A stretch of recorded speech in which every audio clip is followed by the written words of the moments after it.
और मोदी कैबिनेट की आज होने वाली बैठक में किन मुद्दों पर होगी बात? कृषि कानूनों पर सुप्रीम कोर्ट की अंतरिम रोक, किसान आज बनाएंगे नई रणनीति और पश्चिम बंगाल में टीएमसी ने बीजेपी को झटका देने के लिए क्या तैयारी की?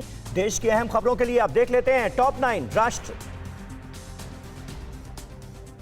प्रधानमंत्री नरेंद्र मोदी की अगुवाई में आज केंद्रीय कैबिनेट की बैठक होनी है। बैठक में सुप्रीम कोर्ट के फैसले के बाद किसान आंदोलन सहित देश के अहम मुद्दों पर चर्चा की जा सकती है और कई जरूरी फैसले लिए जा सकते हैं।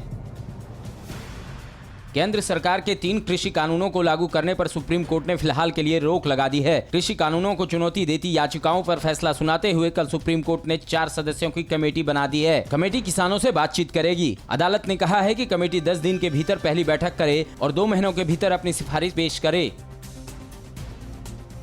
सुप्रीम कोर्ट की कमेटी बनाने के ऐलान के बाद कल सिंधु बॉर्डर पर हुई बैठक के बाद किसान संगठनों ने आंदोलन को जारी रखने का ऐलान किया है। मसले के समाधान के लिए बनाई गई कमेटी को भी किसान संगठनों ने खारिज कर दिया है। 26 जनवरी को किसान ट्रैक्टर मार्च निकालेंगे। वो सारे के सारे जो कमेटी के मेंबर्स हैं वो प्रो गवर्नमेंट है।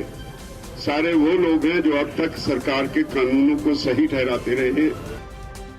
सुप्रीम कोर्ट में सुनवाई के दौरान आंदोलन में प्रतिबंधित संगठनों के सक्रिय होने की बात पर कोर्ट ने कहा कि कोई हमारे सामने यहां आरोप लगा रहा है तो उसे इसकी पुष्टि भी करनी होगी। इसके लिए आज सरकार को एक हलफनामा दाखिल करना है।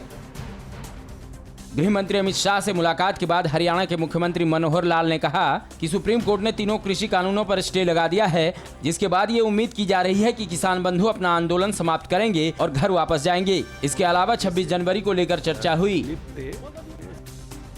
पश्चिम बंगाल में बीजेपी की टीएमसी में सेंधमारी के बाद अब राज्य के खाद्य आपूर्ति मंत्री ने दावा किया है कि बीजेपी के करीब 7 सांसद हमारे संपर्क में हैं और जल्द ही ये सारे टीएमसी में शामिल होंगे। उधर केंद्रीय गृह मंत्री अमित शाह इस महीने में पश्चिम बंगाल, असम समेत उन 4 राज्यों का दौरा करने वाले हैं जहां इस साल चुनाव होने वाला है।